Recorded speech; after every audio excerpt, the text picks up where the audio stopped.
Assalamu alaikum dear students. Today we are going to study about lipids.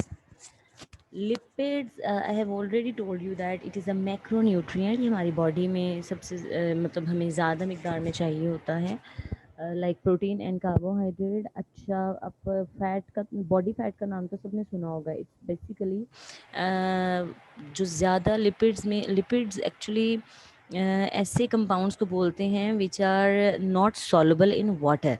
Lipid constitute a heterogeneous compounds, मतलब इसकी अगर आप बात करेंगे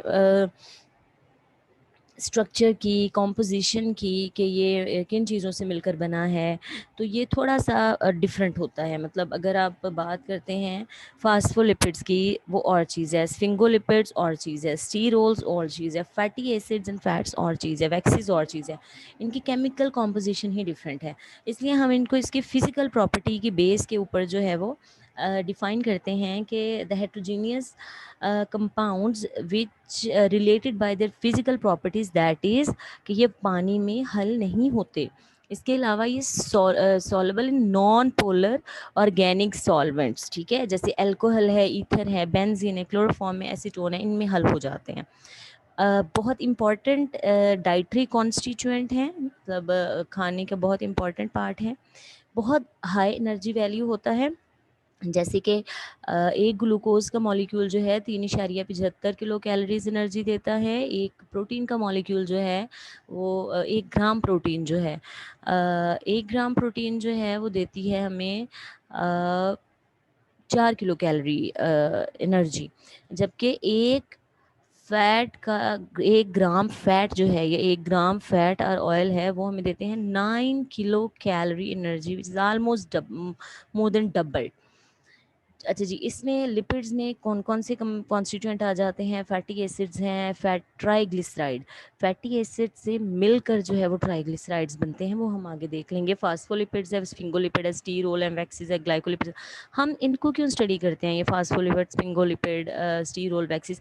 अदर देन एनर्जी सोर्स, ये फास्फोलिपिड जो हैं हमारी बॉडी के हर हर सेल की जो सेल वॉल है ना, उसका एक एसेंशियल पार्ट है, ठीक है।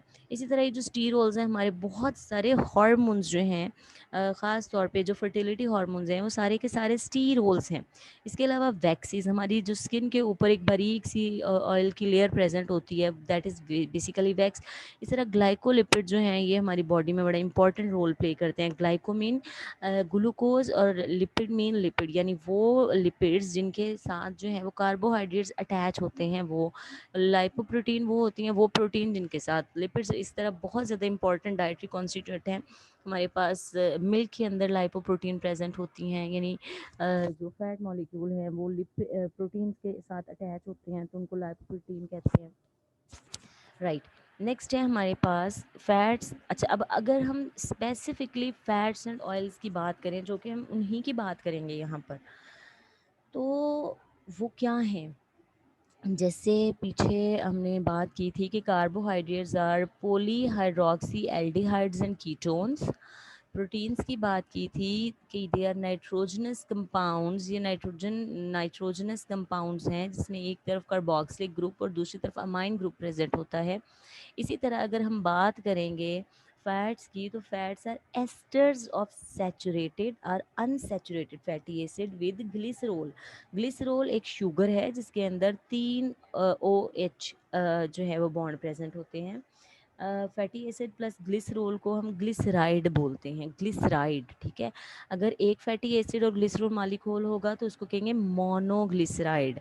अगर 2 फैटी एसिड और एक ग्लिसरॉल, यानी कि एक जो ग्लिसरॉल मॉलिक्यूल है उसके ऊपर 3 फैटी एसिड अटैच होने की जगह होती है, ठीक है। OH मॉलिक्यूल है ना, जहाँ एक OH मॉलिक्यूल जो है वो किसी भी एसिड के साथ, यानी COOH के साथ मिलकर जो है एक एस्टर लिंकेज क्रिएट करता है, उसको हम बोलते हैं fats. Fats are esters of saturated और unsaturated fatty acid. Let me elaborate it as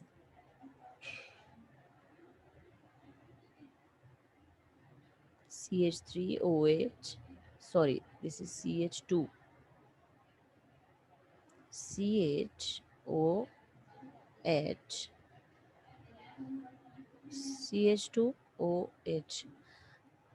अब एक इसके साथ ये है हमारे पास एक फैटी एसिड सपोज, ठीक है। ये जो फैटी एसिड है, ये ओ कार्बोक्सिलिक ग्रुप है। ये क्या करता है, ये सी एक्चुअली ये कैसे होता है, लेट मी शो यू।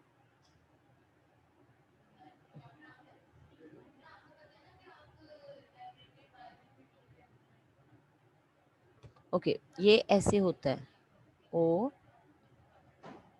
ठीक है। और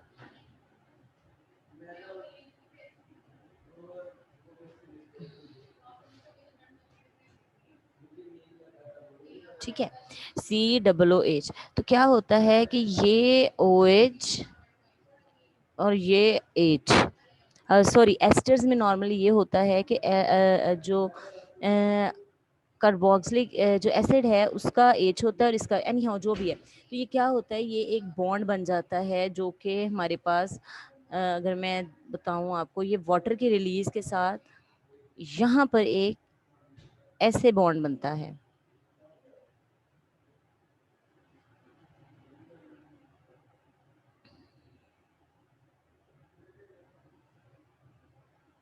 ऐसे, ठीक है, ऐसे। यानी CH2O, C, C मतलब इस तरह से इसको हम बोलते हैं ester linkage. This is ester linkage.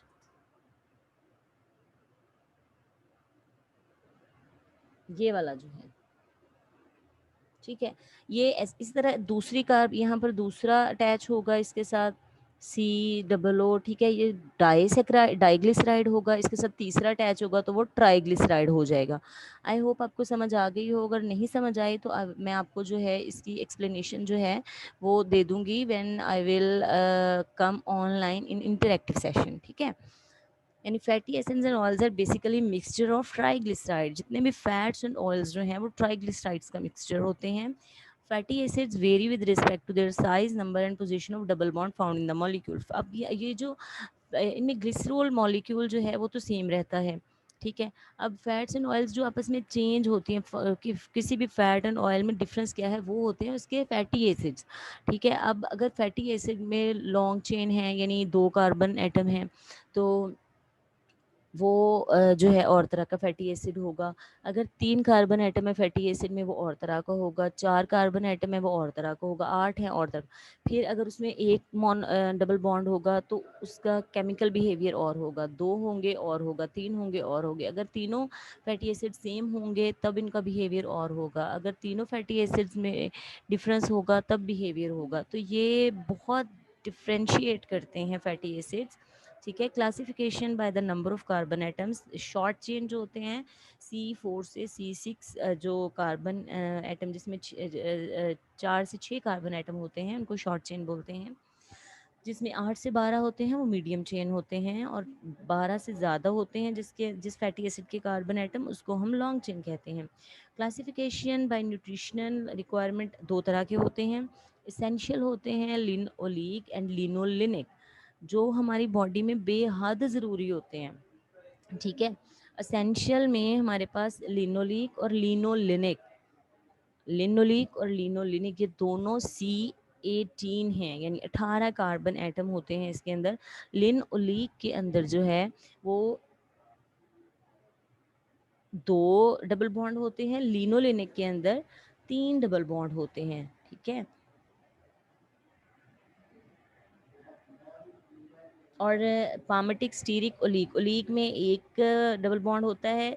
Stearic, ये भी स्टीरिक ओलीक लिनोलिनिक, लिनोलिक और लिनोलिनिक ये चारों जो हैं C18 हैं, और इसके अंदर जो है वो respectively no double bond stearic acid, 1 double bond, 2 double bond, 3 double bond. तो जिनमें डबल बॉन्ड ज़्यादा होते हैं वो बॉडी में बहुत ज़्यादा ज़रूरी होते हैं। अनलाइक ये कि ये प्रिपेयर ही नहीं हो सकते हमारी बॉडी में, जैसे वो इसेंशियल तो स्टीरिक पामेटिकोलीक भी है, लेकिन लिनोलिक और लिनोलिनिक हमारी बॉडी में प्रिपेयर नहीं हो सकते।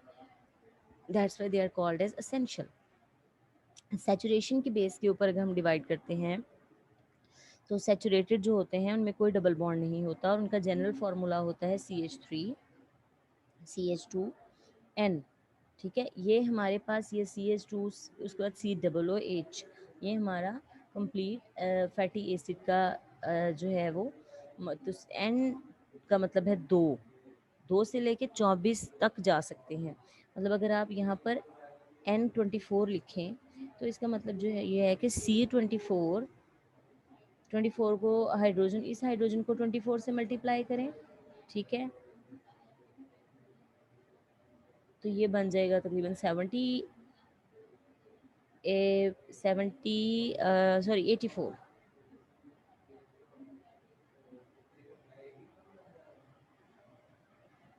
78। और इसको ये 24 होगा तो इसको 24 को 48 और ये COOH वैसे का वैसे आ जाएगा, ठीक है। तो ये जनरल फार्मूला है, प्लीज़ इसको याद कर लीजिएगा। स्टीरिक एसिड के जैसे एग्जांपल दी जाती है, CH3 है, ठीक है, और CH2, और ये 16, सॉरी ये N जो है ये मल्टीप्लाई होगा सिर्फ इसके साथ, CH3 के साथ मल्टीप्लाई नहीं होगा। CH3 जो है वो अल्कोहल ग्रुप का जो है वो मिथाइल ग्रुप है। तो N जो है वो जिसके बाहर है सिर्फ उसके साथ मल्टीप्लाई होगा, ये है C24 और ये H42, ठीक है। अगर 24 हों तो, अगर 2 हैं तो ये हो जाएगा हमारे पास। आप एग्जाम्पल देख लें इधर, स्टीरिक एसिड जो है जिसको मैंने आपको बोला है कि ये कार्बन जो है वो इसके अंदर 18 कार्बन है, C16, CH3, एक कार्बन ये, एक कार्बन ये, एक कार्बन ये, इस तरह से है, ठीक है। और 16 कार्बन ये हैं, एक कार्बन ये, एक कार्बन ये, C18 है, ठीक है। अनसैचुरेटेड की बात करते हैं, इसमें डबल बॉन्ड प्रेजेंट होता है, एक डबल बॉन्ड प्रेजेंट हो तो mono unsaturated, 2 double bond present हो तो डाई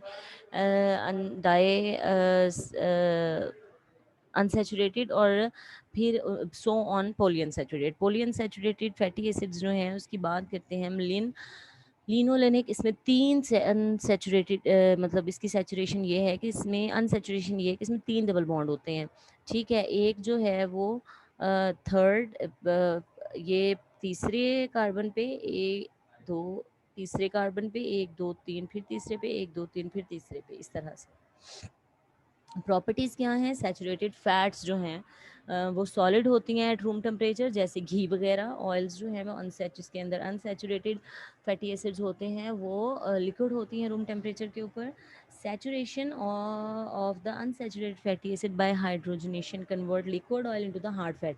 ये जितना भी ऑयल है, वेजिटेबल ऑयल है, इसकी हाइड्रोजनेशन करके, यानी जहाँ डबल बॉन्ड होता है वहाँ पर हाइड्रोजन ऐड करके बाय यूजिंग डिफरेंट कैटलिस्ट, तो इंडस्ट्रीज़ जो हैं वो घी बनाती हैं। घी जो होता है उसका टेस्ट थोड़ा सा इम्प्रूव होता है, थोड़ी सी उसकी जो है वो टेस्ट इम्प्रूव्ड होता है, थोड़ी सी शेल्फ लाइफ ज़्यादा होती है। सो क्या है, saturation of the unsaturated fatty acid by hydrogenation convert liquid oil into the hard fat, जिसे घी बोलते हैं। Example solid white vegetable shortening या मार्जरीन। अच्छा जी, mixing in water is dependent on emulsifier, ये इमल्सिफिकेशन की बात हो चुकी है ना।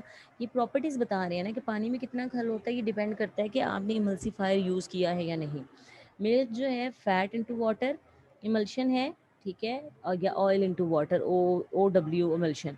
बटर जो है वाटर इनटू फैट इमल्शन है। Fat and oil react with alkalis to form soap.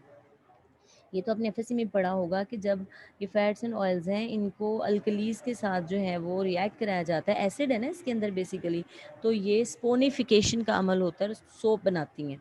आपने देखा होगा अक्सर घी से लोग जो हैं वो सब चर्बी से साबुन बना रहे होते हैं, तो वो क्या करते हैं कि वो सोडा, कास्टिक सोडा यूज़ करते हैं, अल्कली यूज़ करते हैं, जिसकी मदद से जो चर्बी है वो साबुन में तब्दील हो जाती है। Most of the fats melt between 30 to 40 degree centigrade, smoke above 2000 degree centigrade. आपने देखा होगा अक्सर घी जल रहा हो तो उसमें से धुआं से निकल रहा होता है, तो ये एक आइडेंटिफिकेशन का प्रोसेस भी है कि जिसकी स्मोकिंग पॉइंट ज़्यादा कम होगा, जिसका स्मोकिंग पॉइंट कम होगा वो मोस्टली ऑयल का कम होता है, फैट का ज़्यादा होता है। तो स्मोक सा निकलना शुरू हो जाता है जब, तो इसका मतलब है कि उसकी डीजनरेशन स्टार्ट हो गई है। रेंसिडिटी बड़ी इंपॉर्टेंट चीज़ है। स्मेल, फैट में से स्मेल का आपने अक्सर जो है वो चिप्स वगैरह का, बरसात के मौसम में चिप्स का पैकेट लिया हो, अगर खोला हो तो उसमें से आपको बड़ी गंदी सी बू आए आए, तो इट मीन्स के उसके अंदर फैट जो है वो जो है ऑफ स्मेल देना शुरू कर दिया। क्यों? क्योंकि उसके अंदर जो है वो दो तरह की रेंसिडिटी हो सकती है। रेंसिडिटी उस बुरी वाली स्मेल को बोलते हैं, यानी ख़राब हो जाती है फैट। ऑक्सीडेटिव रेंसिडिटी होती है जब ऑक्सीजन चली जाती है उस लिफाफे के अंदर जो है, तो वो फैट्स के साथ रिएक्ट करके जो है वो डिफरेंट कंपाउंड्स प्रोड्यूस कर देती है, डिफरेंट एल्डिहाइड्स और कीटोन्स और अल्कोहल प्रोड्यूस करती है, जो कि स्मेल वाले कंपाउंड्स होते हैं। ठीक है। Oxidative changes result in changed order due to liberating aldehyde ketones और अल्कोहल्स। ऑक्सीडेशन जो है लाइट हो या ज़्यादा टेम्परेचर हो, inorganic elements like iron copper उनकी प्रेजेंस में, आप हमने देखा होगा कि लेज़ का जो पैकेट होता है वो अंदर से उसके ऊपर जो है वो शीटिंग हुई होती है, वो सिल्वर से कलर की शीटिंग हुई होती है। वो बेसिकली जो, अच्छा वो वाले पैकिंग जो ट्रांसपेरेंट जो है वो नहीं ट्रांसपेरेंट होती हैं या जिसमें से लाइट पास कर सकती है, उसमें भी स्मेल जो है वो जल्दी प्रोड्यूस हो जाती है, ऑफ अडर जल्दी आना शुरू हो जाती है। तो ऑक्सीडेशन जो है ये इन्हेंस होती है। ऑक्सीडेशन जो है ये बुरी स्मेल पैदा होना जो है, क्योंकि और जब oxygen in the presence of light react करेगी फैट्स के साथ, तो क्या होता है कि light high temperature inorganic elements के प्रेजेंस में, तो वो केमिकल है ना फैट, तो फैट तो बड़ी जल्दी टूट फूट का शिकार हो जाती है। तो वो जो है वो एल्डिहाइड्स कीटोन्स और अल्कोहल्स में कन्वर्ट होकर बहुत गंदी वाली स्मेल देना शुरू कर देंगे। हम कुछ ऐसे कंपाउंड्स डालते हैं, बहुत सारी जो अच्छी कंपनीज़ हैं अपनी प्रोडक्ट्स के अंदर, जो कि ऑयल की एंटीऑक्सीडेंट्स बोलते हैं उनको, जो कि रोकते हैं ऑयल को ऑक्सीडेटिव रेंसिडिटी से, ऑक्सीडेटिव ब्रेकडाउन से। ठीक है। टोकोफिरोल जैसे विटामिन ई होते हैं। ठीक है। And added and fats and oils are stored in air tight container, ऐसे कंटेनर में इसको हमने देखा होगा। जो फैट ये जो लेज़ वगैरह होती है, अक्सर लोग कहते हैं कि इसमें हवा ज़्यादा है, पोटैटोस कम है। वो जो हवा उसमें डाली होती है ना, वो बेसिकली नाइट्रोजन होती है। नाइट्रोजन फिल करते हैं ताकि ऑक्सीजन उसके अंदर प्रेजेंट ना रहे, और उसके बाद उसको एयर टाइट कर देते हैं। जब इसीलिए लेज़ जो हैं वो सबसे ज़्यादा उनकी शेल्फ़ लाइफ सबसे ज़्यादा है कंपेयर टू अदर ब्रांड्स। आप ले लें, वो कर्लीज़ ले लें, कर्लीज़ खोलें तो उसमें लाज़मन आपको स्मेल आ रही होगी। उनकी इतनी ज़्यादा हाई लेवल की हाई स्टैंडर्ड्स की पैकिंग और एयर टाइट नहीं है कंटेनर्स उनके। फिर ये नाइट्रोजन अच्छी खासी एक्सपेंसिव होती है। तो ये जो हवा या नाइट्रोजन डाली जाती है लेस के पैकेट में, इसको इसलिए नहीं डाली जाती कि उसका वॉल्यूम बढ़ाएं, ये इसलिए डाली जाती है कि एयर ऑक्सीजन जो है वो रिप्लेस हो जाए, और ऑक्सीजन जो है वो जो ऑक्सीजन रह जाती है जब पैकिंग करते हैं, वो भी तो उसके जो है वो कंपाउंड्स फैट्स के साथ जो है वो रिएक्ट कर सकती है ना। तो हर किस्म की जो है वो कंडीशन को ख़त्म करना है कि ऑक्सीडेटिव रेंसिडिटी हो सके। फिर इतना ज़्यादा उसको ड्राई किया जाता है, ऑयल इतना ज़्यादा उसके अंदर ऑयल डाला जाता है, वाटर कंटेंट कम किया जाता है कि पानी बचे ही ना। क्योंकि एक डेंसिटी वो होती है जो लाइपेज, जो कि पानी की मौजूदगी की वजह से हो जाती है। Lipase hydrolysis of fats and oils, acid glycerol bond is broken down, और एंजाइम जो हैं वो आर डिस्ट्रॉयड और डीनेचर्ड बाय हीट एप्लीकेशन। बात ये है कि अगर पानी भी कहीं प्रेजेंट होता है किसी चीज़ में, अगर हमने देखा होगा ऑयल के अंदर, अब घर के अंदर जो सरसों का ऑयल होता है, आप उसके अंदर एक आध ड्रॉप पानी का डाल लें और उसको बंद कर दें, 2 दिन बाद जब आप उसको खोलेंगे आपको उसमें से अजीब सी स्मेल आएगी। ठीक है। तो पानी की मौजूदगी जो है वो भी एसिड और ग्लिसरॉल के बॉन्ड को ब्रेक डाउन करके एल्डिहाइड्स एंड कीटोन्स प्रिपेयर कर देती है। सो हम ये कह सकते हैं कि फ़ैट दो तरह से ख़राब हो सकती है। रेंसिडिटी ऑफ फैट दो तरह की होती है, one is oxidative rancidity and other is hydrolytic rancidity. Nutritional significance क्या है? बहुत कंसंट्रेटेड सोर्स ऑफ एनर्जी है, ये 9 किलो कैलोरी पर ग्राम देता है हमारी बॉडी को। लेकिन खाना का जो टेस्ट है वो फैट्स की वजह से होता है। बच्चों, गोश्त खाते हैं आप लोग? अगर गोश्त में से बहुत सारे लोग जो हैं वो हमने देखा होगा कि जो सीने का मुर्गी के सीने का गोश्त होता है वो इतना टेस्टी नहीं लगता as compare to leg piece, क्योंकि लेग के अंदर फैट की क्वांटिटी ज़्यादा होती है, that is why that's more juicy. दूसरी चीज़, आपने देखा होगा जो गोश्त होता है ये बड़े जानवर का या छोटे जानवर का, यानी बीफ और मटन, उसमें अगर हम मुकम्मल तौर पे फैट निकाल लेंगे ना, उसमें से चर्बी मुकम्मल तौर पे उसकी लेयर्स के अंदर से भी, तो गोश्त का तो कोई टेस्ट ही नहीं होता। गोश्त का सारा टेस्ट ये फैट लेयर्स की वजह से होता है।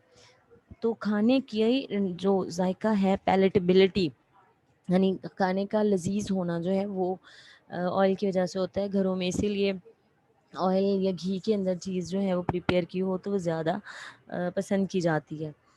इन्हेंस फ्लेवर एंड अरोमा, ये एक ऐसी चीज़ है फैट एंड ऑयल की, ये अपने साथ खुशबू जो है वो कैरी करती है। आप फ्रिज के अंदर, अपने रेफ्रिजरेटर के अंदर जब आपने दूध रखा हुआ है, उसके साथ अगर आप बहुत हाई एरोमा प्रोड्यूसिंग सब्सटेंस रख देंगे, जैसे आप उसके अंदर खरबूजा रख दें, तो आपका जो जिस भी बर्तन में दूध होगा वो दूध सारे का सारा उसकी स्मेल अब्जॉर्ब कर लेता है।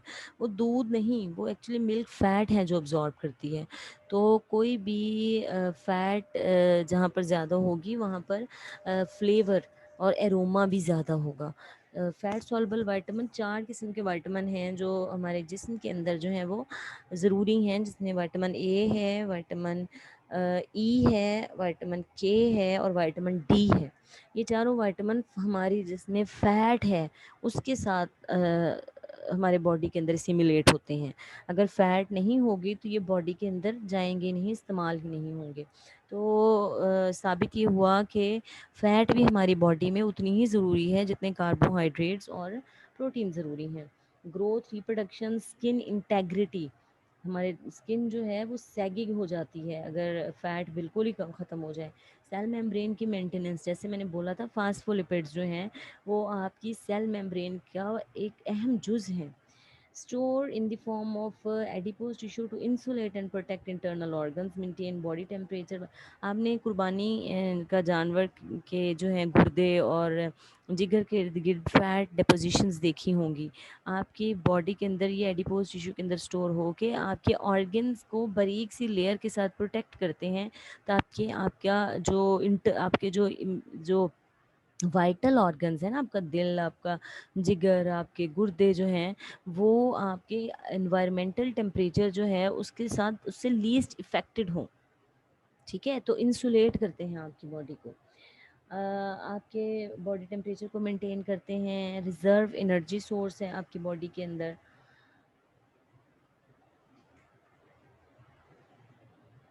सॉरी, ओहो,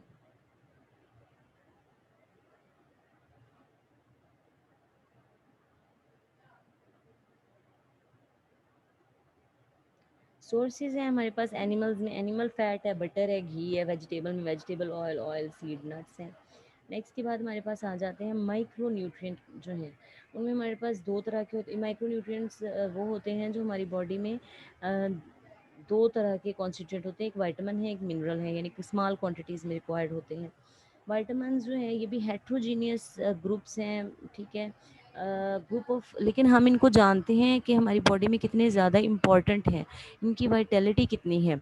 हम वाइट का मतलब होता है very much essential, vital for life, means जो होता है सब्सटेंसेस, ऐसे सब्सटेंसेस जो हमारी लाइफ के लिए बहुत ज़्यादा इम्पॉर्टेंट हैं, हमारी बॉडी में सिंथेसाइज नहीं हो सकते, हमारी बॉडी सिंथेसाइज नहीं कर सकती, लेकिन हमारी बॉडी के अंदर जो बैक्टीरिया हैं वो प्रिपेयर कर सकते हैं। Must be obtained from the diet found in varying quantities in different foods में डिफरेंट क्वांटिटीज में पाए जाते हैं।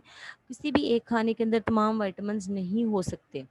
सो जो फूड डाइवर्सिफिकेशन की हम बात करते हैं वो बड़ी इंपॉर्टेंट है। एब्सेंस और relative deficiency of vitamins in the diet can lead to characteristics deficiency state and diseases. अगर आप हम एक एक लंबे अरसे तक एक जैसा खाना खाते रहेंगे तो आपके जिस्म में जो है वो बहुत सारे विटामिन्स की कमी हो जाएगी। अगर आप विटामिन बी और सी मतलब सिर्फ फ्रूट्स एंड वेजिटेबल्स ही लेते रहें कि जी ये हेल्दी हैं हेल्दी हैं हेल्दी हैं, तो एक वक्त ऐसा आएगा कि आपकी बॉडी में फ़ैट सॉल्युबल विटामिन्स की कमी हो जाएगी।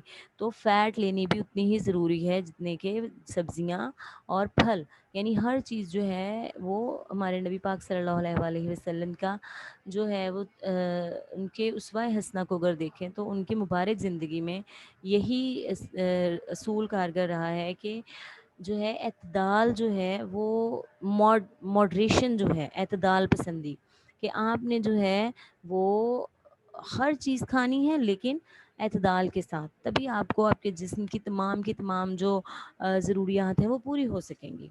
ठीक है। नेक्स्ट हम बात करते हैं क्लासिफिकेशन की। दो तरह के विटामिन्स होते हैं, एक जो पानी में सॉल्युबल हो जाते हैं जिसमें हमारे पास विटामिन बी है और विटामिन सी है। ठीक है, ये हमारी बॉडी में ज़्यादा अरसे तक स्टोर नहीं रह सकते। ये फाइनली हमारी बॉडी में से पानी के साथ जो है वो यूरिन में पास ऑन हो जाते हैं। ठीक है। विटामिन बी की आगे से जो है वो काफ़ी सारी टाइप्स हैं जिसमें थायमीन है, vitamin B one B three है, बी सिक्स है और पेंटाथोनिक एसिड है, फोलेट है, विटामिन बी 12 है और विटामिन सी है। और हम फैट सॉल्युबल विटामिन की बात करें तो ये मैंने पहले बताया, चार तरह के विटामिन हैं, विटामिन ए डी ई के। ये विटामिन जो हैं ये इम्पॉर्टेंट हैं। इससे मैं पहुंच रही हूँ सर, मैं ये ब्लॉक कैसे जा सकती हूँ?